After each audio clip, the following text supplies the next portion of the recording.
Hello my dear all student, যে যেখান থেকে দেখছো সকলকে শুভেচ্ছা। আজকে আমরা আলোচনা করব নবম দশম শ্রেণী সাধারণ গণিত বইয়ের 16.3 অধ্যায়। লাস্ট কয়েকটা ভিডিওতে আমরা 16.1 এবং 16.2 নিয়ে আলোচনা করেছি। আজকে থেকে আমরা 16.1 16.3 নিয়ে আলোচনা শুরু করব। তো কথা না বাড়িয়ে চলো শুরু করা যাক। তবে 16.3 এটা আসলে বৃত্ত নিয়ে কথাবার্তা। এখানে বৃত্তের ক্ষেত্রফল, পরিধি এই সংক্রান্ত বিভিন্ন সমস্যার সমাধান করতে হবে। তো ওই সংক্রান্ত সমস্যার সমাধান করতে গেলে অবশ্যই আমাদের বৃত্তটাকে বুঝতে হবে। বৃত্তটাকে না চিনলে আসলে বৃত্ত নিয়ে তো আমরা কাজ করতে পারবো না। তাই আগে আমরা প্রারম্ভিক কিছু কথা বলে নিই বৃত্ত সম্পর্কে, তারপরে আমরা অঙ্ক নিয়ে আলোচনা করব। তো কথা না বাড়িয়ে চলো শুরু করি। শুরুতেই আমাদের একটা বৃত্ত লাগবে, যেহেতু বৃত্ত নিয়ে আলোচনা, তাহলে একটা বৃত্ত লাগবে। এবং তোমরা জানো বৃত্ত অঙ্কন করতে গেলে অবশ্যই একটা কেন্দ্রবিন্দু লাগে। কম্পাস যখন ঘোরাও, কম্পাসটাকে যেখানে বসাও তাকে সার্কেল করো, ওই যেইখানে বসাও ওইটাকে বলা হয় হচ্ছে কেন্দ্র। সেটাকে কি বলা হয়? কেন্দ্র। ওকে, এটাকে বলা হয় বৃত্তের কেন্দ্র। এবং এই কেন্দ্রের উপরে বসিয়ে যে বৃত্ত, তুমি কম্পাসটাকে ঘুরিয়ে একটা বৃত্ত তৈরি করো, ক্ষেত্র তৈরি করো, সেই চারপাশটাকে বলা হয় হচ্ছে পরিধি। চারপাশটাকে কি বলা হয়? পরিধি। ত্রিভুজ এবং চতুর্ভুজের ক্ষেত্রে এই পরিধিটাকেই বলা হতো পরিসীমা। একটা ত্রিভুজ অঙ্কন করলে চার সাইডে যে জায়গা থাকে, ধরো এখান থেকে কেউ একজন যাত্রা শুরু করে আবার ঘুরে ঘুরে টোটালটা আসলে তার পরিসীমার সমান দূরত্ব অতিক্রম করে। চতুর্ভুজের ক্ষেত্রেও তাই। একটা চতুর্ভুজের কেউ যদি এই স্থান থেকে যাত্রা শুরু করে এবং হেঁটে হেঁটে আবার এই স্থানে ফেরত আসলে সেই অঞ্চলটাকে বলা হয়, সেই অতিক্রান্ত দূরত্বটাকে বলা হয় পরিসীমা। ত্রিভুজ এবং চতুর্ভুজের ক্ষেত্রে, কেন্দ্রের ক্ষেত্রে সেই পরিসীমাটাকে বলা হয় পরিধি। অর্থাৎ কেউ যদি এইখান থেকে যাত্রা শুরু করে আবার পুনরায় এই পর্যন্ত আসে, তাহলে সে যে অতিক্রান্ত দূরত্ব, সে অতিক্রান্ত দূরত্বটাই হচ্ছে কি? পরিধি। ওকে, এখন এই কেন্দ্র থেকে পরিধির, ঠিক আছে, কেন্দ্র থেকে পরিধির মধ্যবর্তী যে দূরত্ব, সেই দূরত্বটাকে বলা হয় ব্যাসার্ধ। সেই দূরত্বটাকে বলা হয় কি? ব্যাসার্ধ। ওকে, এবং যদি এই ব্যাসার্ধটাকে পূর্ণ করো, অর্থাৎ পরিধির এক প্রান্ত থেকে আরেক প্রান্তে রেখা টানো, এবং ওই রেখাটা অবশ্যই যদি কেন্দ্র দিয়ে যায়, তাহলে সেই রেখাটাকে বলা হয় ব্যাস। সেই রেখাটাকে বলা হয় ব্যাস। ব্যাসার্ধ হচ্ছে এই ব্যাসের অর্ধেক। কি বললাম আমি? এটা হচ্ছে তোমার টোটালটা হচ্ছে কি? ব্যাস। এই প্রান্ত থেকে এই প্রান্ত পর্যন্ত এটা হচ্ছে ব্যাস, এবং এই ব্যাসের অর্ধেক যেটা, সেটাকে বলা হয় ব্যাসার্ধ। এবং পরিধির এক প্রান্ত থেকে আরেক প্রান্তের যে কোনো একটা রেখা যদি টানো তুমি, সেটা কেন্দ্র দিয়ে যেতে হবে এরকম কোনো কথা নাই। এটা হতে পারে এই দিকে টানলেও হতে পারে, যেদিকে তুমি টানো সেটাকে বলা হবে জ্যা। সেটাকে কি বলা হবে? জ্যা। এটা হচ্ছে বৃত্তের জ্যা, সরি, বৃত্তের জ্যা। বুঝতে পারছো কথা? পরিধির এক প্রান্ত থেকে আরেক প্রান্তের যে রেখাটা, সেই রেখা হচ্ছে জ্যা। বুঝতে পারছো? এই গেল হচ্ছে বৃত্ত নিয়ে প্রারম্ভিক কথাবার্তা। এরপরে আরেকটু এই অধ্যায়ের অঙ্ক করতে যেগুলো লাগবে সেগুলো নিয়ে আলোচনা করা হোক। যদি একটা বৃত্ত অঙ্কন করি, এই বৃত্তের এটা যদি হয় ব্যাসার্ধ, ঠিক আছে, ধরো এইখান থেকে কেউ যাত্রা শুরু করে টোটালটা ঘুরে আসে, যদি আবার এখানে আসে, তাহলে সেটাকে বলা হয় পরিধি। সেটাকে বলা হয় পরিধি। সেই পরিধিটা আসলে আমরা বের করব কিভাবে? সেই পরিধিটা আমরা বের করার জন্য একটা সূত্র আছে। সেই সূত্রটা হচ্ছে 2πr। পরিধি ইকুয়াল টু 2πr। আর এইখানে আর বলতে বোঝানো হয়েছে এই ব্যাসার্ধটাকে। তার মানে আমাদের কাছে যদি ব্যাসার্ধের মান দেওয়া থাকে, তাহলে আমরা পরিধি বের করতে পারবো। ব্যাস থাকলেও পারবো। দেখো, ব্যাসার্ধের ডাবলটাই কি? ব্যাস না? বুঝছো? এটা যদি আর হয়, তাহলে এই টোটালটা কি বলো তো দেখি? এই টোটালটা কিন্তু 2r। এই টোটালটা কি? 2r। তাহলে এখানে যদি ব্যাস দেওয়া থাকে, তারপরেও বের করা সম্ভব। এখানে যে পরিধিটা লিখছি, সেই পরিধিটাকে জাস্ট এরকম করে যদি লিখি, এরকম করে লিখি, তাহলে এখানে 2r দ্বারা মিন করতেছে কি? ব্যাস। এটা হচ্ছে ব্যাস। তাহলে ব্যাস গুণ পাই, হ্যাঁ, ব্যাস গুণ পাই, সেটাই হচ্ছে কি? পরিধি। আর যদি ব্যাসার্ধের কথা চিন্তা করো, তাহলে তোমার কি করতে হবে? এখানে অর্ধেক, ব্যাসের অর্ধেক বসাতে হবে। এই ছিল হচ্ছে পরিধির সূত্র। ওকে, এখন আরেকটা ক্ষেত্রফলের নিয়ে কথা বলা যাক। একটা বৃত্তের মাঝখানে যতখানি জায়গা থাকে, আমরা লাস্ট দুইটা চ্যাপ্টারে 16.1 এন্ড 16.2 তে ত্রিভুজ এবং চতুর্ভুজ নিয়ে আলোচনা করেছি। সেখানে কিন্তু ক্ষেত্রফল কি বিষয়টা তোমাদের বলেছি। আবারও একবার বলে দিচ্ছি, কোনো একটা ক্ষেত্রে, সেটা হোক ত্রিভুজ, চতুর্ভুজ কিংবা বৃত্ত, সেই ক্ষেত্রের মাঝখানে যতটুকু জায়গা থাকে সেটাই হচ্ছে কি? ক্ষেত্রফল। তাহলে এটার ক্ষেত্রফল হচ্ছে ভিতরে যতটুকু জায়গা, সেই ক্ষেত্রফল বের করারও একটা সূত্র আছে। সেই সূত্রটা হচ্ছে ক্ষেত্রফল is equal to pi r square. ক্ষেত্রফল is equal to pi r square. এখানে আর মানে কি বোঝাচ্ছি? ব্যাসার্ধ। আর মিনস হচ্ছে ব্যাসার্ধ, মানে এই অর্ধেক, কেন্দ্র থেকে পরিধির দূরত্ব। ওকে। আর এরপরে আসো আর এই অধ্যায়ের স্পেশাল কিছু কথা, সেটা হচ্ছে যদি আমরা এইখান থেকে যাত্রা শুরু করে আবার এখানে আসি, সেটা পরিধির দূরত্ব বের করবো আমরা এই সূত্র দিয়ে বের করতে পারি। ওকে। কিন্তু কেউ ধরো এইখান থেকে যাত্রা শুরু করে এইখানে এসে থেমে গেছে, কি করছে? এইখান থেকে যাত্রা শুরু করে এখানে এসে থেমে গেছে, এবং এই বিন্দুটা কেন্দ্রে পাই, ঠিক আছে, এই এখানে থিটা কোণ উৎপন্ন করছে। এই দুইটা পয়েন্ট ধরো এখান থেকে যাত্রা শুরু করে এখানে এসে থামছে, এবং এই দুইটা বিন্দু কেন্দ্রে থিটা ডিগ্রি কোণ উৎপন্ন করছে, থিটা ডিগ্রি কোণ উৎপন্ন করছে। তাহলে এইখান থেকে এইখানের দূরত্বটা কত সেটা আমরা বের করতে পারি এই সূত্র দিয়ে। দেখো, এই অঞ্চলটাকে বলা হয় বৃত্তচাপ। এটাকে কি বলা হয়? বৃত্তচাপ। মানে একটা বৃত্তের অংশ, বৃত্তচাপ। তাহলে এই বৃত্তচাপের দৈর্ঘ্য, ওকে, বৃত্তচাপের দৈর্ঘ্য, বৃত্তচাপের দৈর্ঘ্যের সূত্র হচ্ছে পাই আর থিটা বাই 180। ওকে, তুমি চাইলে এইভাবে টোটালটা উপরে লিখতে পারো, পাই আর থিটা বাই 180। ঠিক আছে, এটা হচ্ছে এই বৃত্তচাপের দৈর্ঘ্য। বুঝতে পারছো? ক্ষেত্রফলটা কিন্তু বর্গ এককে হয়, বর্গ একক। আর এগুলো সবকিছু হবে কি বলতো দেখি? শুধু এককে। ধরো মিটার থাকলে মিটার, সেন্টিমিটার থাকলে সেন্টিমিটার, হোয়াট এভার যা থাকবে তাই হবে। ওকে, এটা গেল বৃত্তচাপের দৈর্ঘ্য।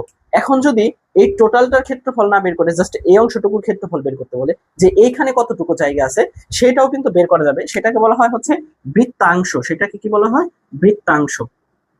বৃত্তাংশের ক্ষেত্রফল। বৃত্তাংশের ক্ষেত্রফলটা আসলে কিভাবে বের করে দেখো। দেখো, বৃত্তের ক্ষেত্রফলের সূত্র কি? পাই আর স্কোয়ার, এর সাথে হচ্ছে থিটা ভাগ 360 দিবা, থিটা ভাগ 360। বুঝতে পারছো কথা?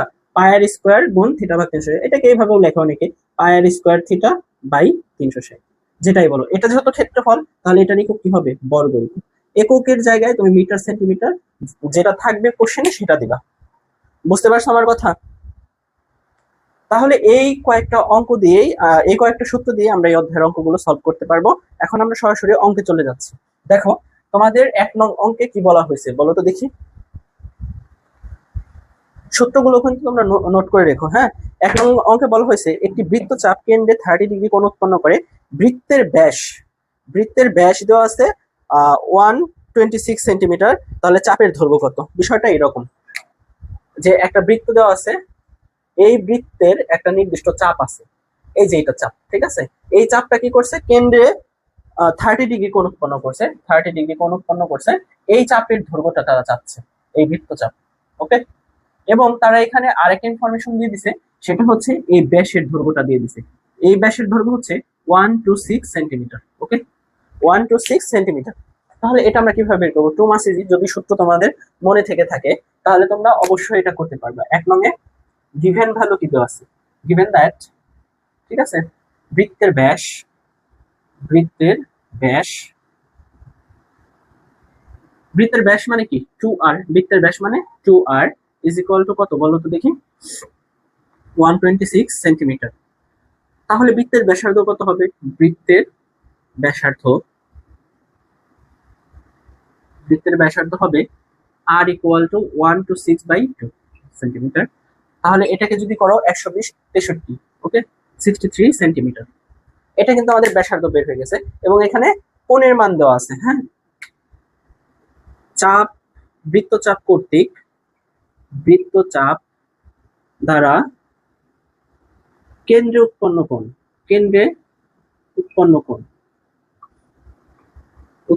কোণ theta is equal two 30 degree. এটা আমাদের কাছে দেওয়া আছে। এখন আমাদের বৃত্তচাপ চেয়েছে, তাহলে বৃত্তচাপটা আমরা কিভাবে বের করব? সুতরাং বৃত্তচাপ, ঠিক আছে, বৃত্তচাপ ইজ ইকুয়াল টু, বৃত্তচাপের দৈর্ঘ্য লিখলে সুন্দর হয় বিষয়টা। বৃত্তচাপের দৈর্ঘ্যের সূত্র কি? Pi R theta by 1। দেখো, এখন আমরা এখানে কি করব? ভ্যালু বসিয়ে দিব। পায়ের ভ্যালু কত? 3.1416, এন্ড আর ইকুয়াল টু আমরা কত পেয়েছি? 63। থিটা ইকুয়াল টু আছে 30, এন্ড এর নিচে কত আছে? 180। ওকে, এখন এটা দিয়ে যদি এটাকে তুমি কাটো, ভেঙে করতে পারো, তাহলে এটা কত হয়? 6 এই 6 দিয়ে এটাকে যদি তুমি কাটো তাহলে কত পাবো বলো তো দেখি। আচ্ছা, এত ঝামেলা করার দরকার নেই, আমরা ডিরেক্ট ক্যালকুলেটর দিয়ে করে দেবো, ভেঙে ভেঙে করা যাবে, অনেক সময় লাগবে, এত সময় আমাদের হাতে নেই। এটাকে যদি তুমি ক্যালকুলেটর দিয়ে করো তাহলে কত পেতে পারো? ক্যালকুলেটর দিয়ে করি, 3.1416 গুণ 63 by 6, 32.9868, 32.9868, 32.9868 centimetre, that is answer. আমাদের কিন্তু এই বৃত্তচাপের দৈর্ঘ্যটাই চেয়েছিল এবং আমরা আমাদের ফাইনাল ডেস্টিনেশনে পৌঁছে গেছি। এরপরে 2 নং অঙ্ক নিয়ে আলোচনা করা যাক। 2 নং অঙ্কে বলা হয়েছে প্রতি মিনিটে 66 মিটার বেগে 1.5 মিনিট একটি ঘোড়া একটি মাঠ ঘুরে এলো। প্রথম লাইনটা আগে বুঝুন যে একটা ঘোড়া 1 মিনিটে যেতে পারে 66 মিটার, সে 1.5 মিনিট দৌড়াইছে, ঠিক আছে, এবং 1.5 মিনিট দৌড়ে সে কি করছে, একটা মাঠের অতিক্রম করতে পারছে। তার মানে এখানে কি মাঠের পরিধিটা আমাদের কাছে দেওয়া আছে, কিন্তু দেখো এটা যদি একটু ভেঙে বলি তাহলে তোমরা বুঝতে পারবা। দেখো, ধরো একটা ঘোড়া কি করছে, এখান থেকে যাত্রা শুরু করছে, এইখান থেকে টোটালটা ওর দৌড়ে আসতে টাইম লাগছে হচ্ছে 1.5 মিনিট, ঠিক আছে। তোমার বইয়ে এরকম লেখা আছে যে 1/2, এটা মানে আসলে 1.5 মিনিট। হ্যাঁ, এখান থেকে যাত্রা করে একটা ঘোড়া এখান থেকে যাত্রা শুরু করে টোটালটা ঘুরে আসছে 1.5 মিনিট সময়ে, এবং তারা বলে দিছে ঘোড়াটা 1 মিনিটে যেতে পারে 66 মিটার। তাহলে 1.5 মিনিটে কত যেতে পারে সেটা আমরা বের করতে পারবো অনায়াসে। 1.5 মিনিটে যাবে কত বলো তো দেখি, 1.5 ইন্টু 66, দ্যাট মিন হচ্ছে 99 মিটার। তাহলে এই 99 মিটার পথটা সে দৌড়ায় আসছে। তাহলে এই 99 কি পরিধি দেওয়া আছে আমাদের কাছে, পরিধি দেওয়া আছে এবং আমাদের কাছে চেয়েছে হচ্ছে ওই মাঠের ব্যাস। খুবই ইজিতেই আমরা বের করতে পারবো। দেখো, ব্যাস মানে হচ্ছে আমাদের কাছে কি চেয়েছে বলো তো দেখি, এটা ব্যাসার্ধ আর, আর ব্যাস মানে কি, ব্যাস মানে হচ্ছে 2r, ব্যাস মানে কত 2r, এখানে একটা আর এখানে একটা আর, তাহলে 2r। আচ্ছা, এখন আমরা সলভ করব। দেখো 2 নং অঙ্কটা, 2 নং অঙ্কে কি বলা হয়েছে যে গিভেন দ্যাট ঘোড়া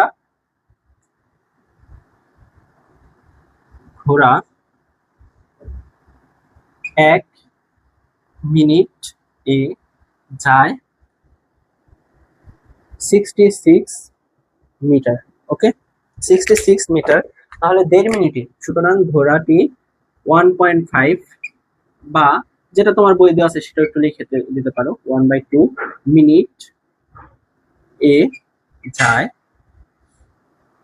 66 গুণ 1.5, দ্যাট মিন 99 মিটার, ঠিক আছে।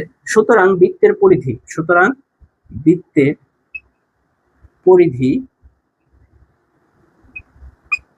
99 মিটার, 99 মিটার কি বৃত্তের পরিধি। তাহলে এখন আমরা কি জানি বলো তো দেখি, উই নো, আমরা জানি বৃত্তের পরিধি ইজ ইকুয়াল টু, বৃত্তের পরিধি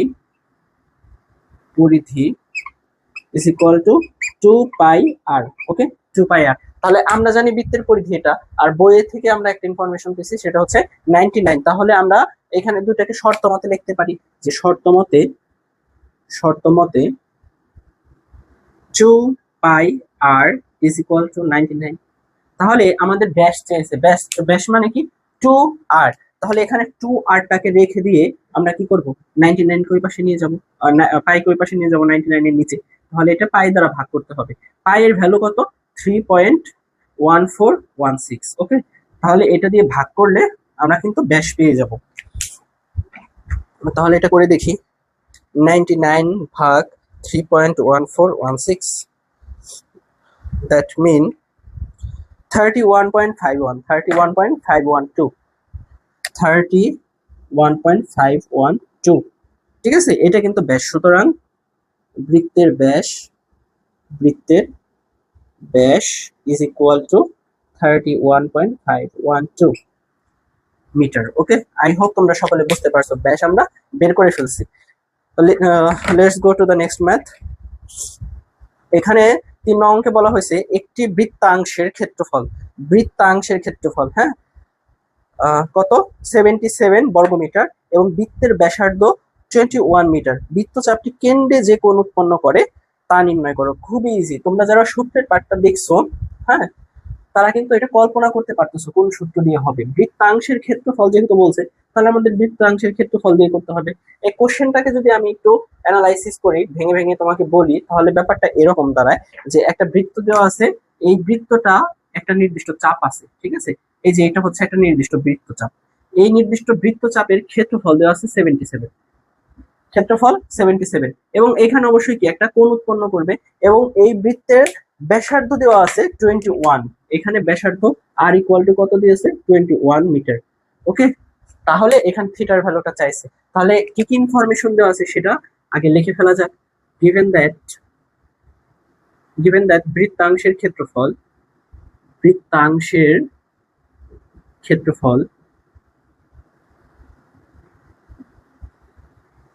ঠিক আছে 77 মিটার স্কয়ার, বর্গ মিটার। ওকে, অ্যান্ড বৃত্তের, ঠিক আছে, অ্যান্ড বৃত্তের ব্যাসার্ধ r is equal to 21 metre. হ্যাঁ, আমরা জানি, হ্যাঁ, উই নো বৃত্তাংশের ক্ষেত্রফল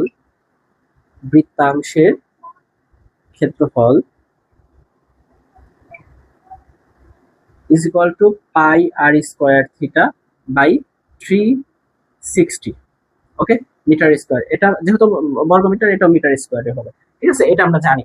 তাহলে আমরা জানি এটা তারা দিয়ে দিছে এটা, এখান থেকে আমরা শর্ত মতে লিখতে পারি যে শর্ত মতে pi r square theta by 360 is equal to 77। তাহলে এখানে pi r square theta is equal to 77 গুণ 360। ওকে, এখন আমাদের লাগবে থিটার ভ্যালুটা, তাহলে বাকি সব পাশে নিয়ে যাই। তাহলে থিটা ইজ ইকুয়াল টু 77 গুণ 360 বাই পাই আর স্কোয়ার। ওকে, এখন দেখো আমরা কি করব, জাস্ট ভ্যালু গুলো বসিয়ে ক্যালকুলেটর দিয়ে করে দিব। তাহলে পায়ের ভ্যালু কত 3.1416, and r is equal to কত, আর ইজ ইকুয়াল টু 21 কে স্কোয়ার করতে হবে। ওকে, তাহলে এটা যদি আমরা ক্যালকুলেটর দিয়ে ক্যালকুলেট করি কত বের হবে বলো তো দেখি।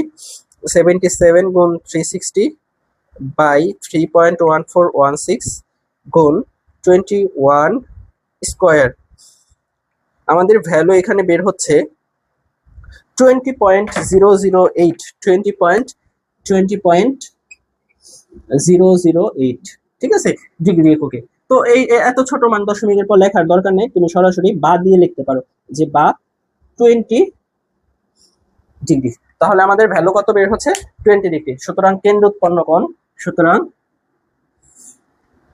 কেন্দ্রে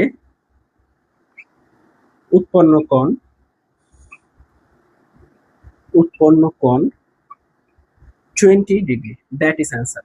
এটাই আমাদের কাছে চেয়েছিল। ওকে, তাহলে আশা করি এই অঙ্কটা তোমরা বুঝতে পারছো। আমরা নেক্সট অঙ্ক নিয়ে এখন আলোচনা করব।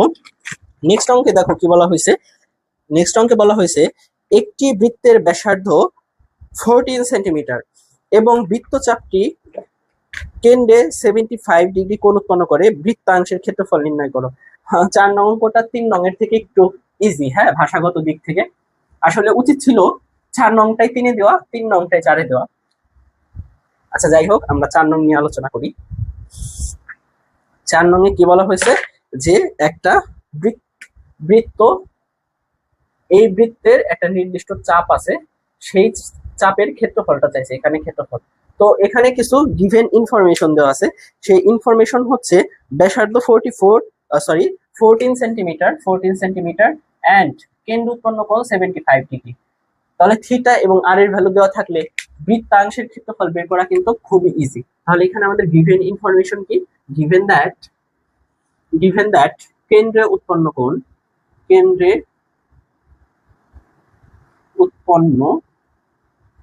কোণ theta is equal to 75 degree and ব্যাসার্ধ r equal to 14 সেন্টিমিটার। ওকে, তাহলে বৃত্তাংশের ক্ষেত্রফল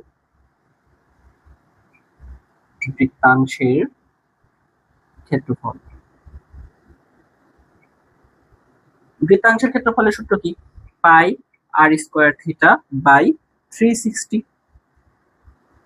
এবং এটা সেন্টিমিটার স্কোয়ার হবে, হ্যাঁ, বর্গ সেন্টিমিটার।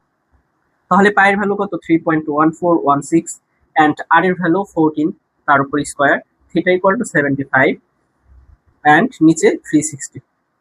এটাকে তো চাইলে তুমি ভাঙতে পারো এরকম করে, যে 3.1416 গুণ 14 কে করলে কত? Maybe 196, yes, 75 360। ওকে, এখন দেখো এটাকে আমরা ক্যালকুলেটর দিয়ে করব। ক্যালকুলেটর দিয়ে করলে কত হয়?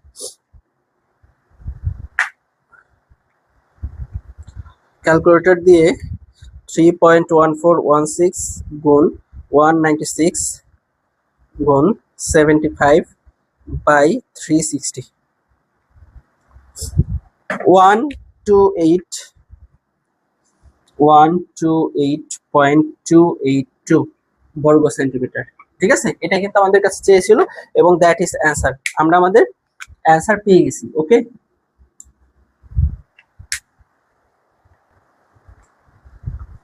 দেখো এরপরে আমাদের কি বলছে। এরপরে আমাদের বলছে হচ্ছে 5 নং-এ, একটি বৃত্তাকার মাঠকে ঘিরে একটি রাস্তা আছে, রাস্তাটির ভিতরের পরিধি অপেক্ষা বাইরের পরিধি 44 মিটার বড়, রাস্তাটির প্রস্থ নির্ণয় করো। একটু ভাবতে হবে, হ্যাঁ, এতক্ষণ যে অঙ্কগুলো করছো সেটা বেশি ভাবতে হয় না, কিন্তু 5 নম্বর অঙ্কটা একটু ভাবতে হবে, তবে ইজি, খুব ইজি।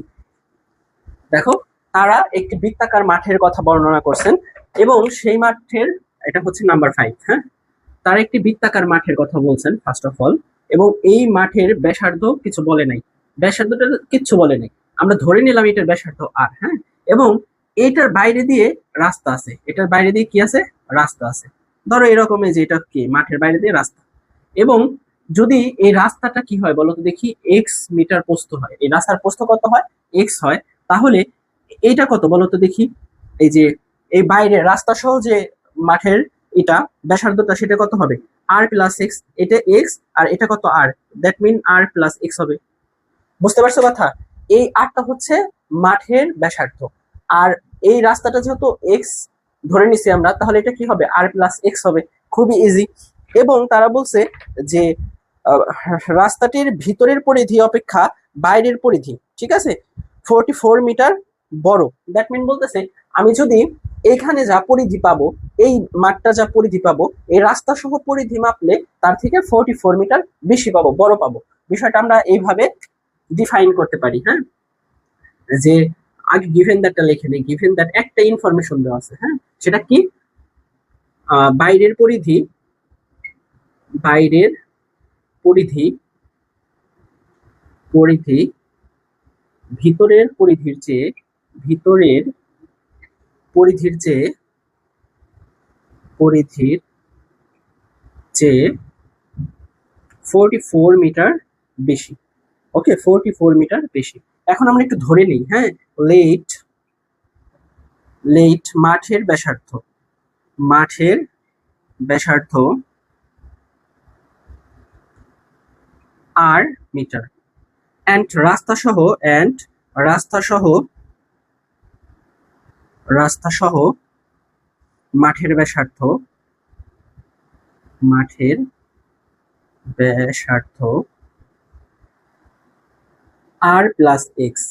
এই লাইনটা লেখার আগে আর একটা কথা লিখে নিলে ভালো হতো, যে রাস্তাটার প্রস্থ কি? এক্স। যেহেতু ওখানে লিখে নেই, তাহলে এখানে একটু ব্র্যাকেট দিয়ে লিখে দিতে পারো, যে যেখানে, যেখানে এক্স ইকুয়াল টু রাস্তার প্রস্থ, রাস্তার প্রস্থ। ওকে, তাহলে এই ইনফরমেশন গুলা আমরা ধরে নিলাম কিছু, এবং দেওয়া ছিল এটা। এখন আমরা এইভাবে লিখতে পারি না, যে নাও মাঠের পরিধি, মাঠের পরিধি, মাঠের পরিধি যদি ব্যাসার্ধ আর হয় তাহলে কি হবে? 2 পাই আর। ওকে, এন্ড রাস্তা সহ মাঠের পরিধি কি হবে? এটা মিটার এককে হবে, হ্যাঁ, রাস্তা সহ মাঠের পরিধি, রাস্তা সহ মাঠের পরিধি কি হবে বলো তো দেখি? 2 পাই, রাস্তা সহ মাঠের ব্যাসার্ধ কত? আর প্লাস এক্স, তাহলে এখানে কি হবে? R plus x metre. আশা করি তোমরা বুঝতে পারতেছো, হ্যাঁ, খুব একটা জটিল না, জাস্ট একটু ভাবতে হবে যে কোন স্টাইলে আমরা এটা সলভ করব। এরপর আমাদের কি বলছিল বলতো দেখি, যে রাস্তা সহ যে ক্ষেত্রফলটা সেই রাস্তা সহ যে পরিধিটা, সেই পরিধিটা মাঠের পরিধির থেকে 44 মিটার বড়। তার মানে আমরা এইভাবে ডিফাইন করতে পারি শর্ত মতে কি, এই রাস্তা সহ যে পরিধিটা 2πr+x, এটা কি 2πr = 44, এটা লিখতে পারি যে রাস্তা সহ যে পরিধিটা তা থেকে মাঠের পরিধিটা বিয়োগ করলে এটা পেয়ে যাব। ওকে, এখন আমরা এটা গুণ করে দিই, এটার সাথে যদি এটা গুণ করো তাহলে 2πr, এন্ড এটার সাথে যদি এটা গুণ করো প্লাস 2πx মাইনাস 2πr = 44। এখন দেখো 2πr এই দুটা কি বাদ, তাহলে থাকলো কি 2πx = 44, এন্ড আমাদের লাগবে কি রাস্তার প্রস্থটা, তাহলে x কে এই পাশে রেখে বাকি সব পাশে নিয়ে যাই 44/2π। হ্যাঁ, এটা ভাঙলে এরকম হয়, এটা কেটে দিয়ে করলে 22, তাহলে 22/π। এটা আসলে 7 এর মতো হবে। আচ্ছা দেখি আমরা কত হয়, 22/3.1416, এটার অ্যান্সার পেলাম আমরা 7.0028। 7.0028, তাহলে রাস্তার প্রস্থটা কত 7.0028 মিটার। সুতরাং দেখো এক্সটা কি আমরা রাস্তার প্রস্থ ধরে নিয়েছিলাম না, তাহলে এই কথাটাই লিখবো, এটা কিন্তু ওইটার পার্ট। হ্যাঁ, সুতরাং রাস্তার প্রস্থ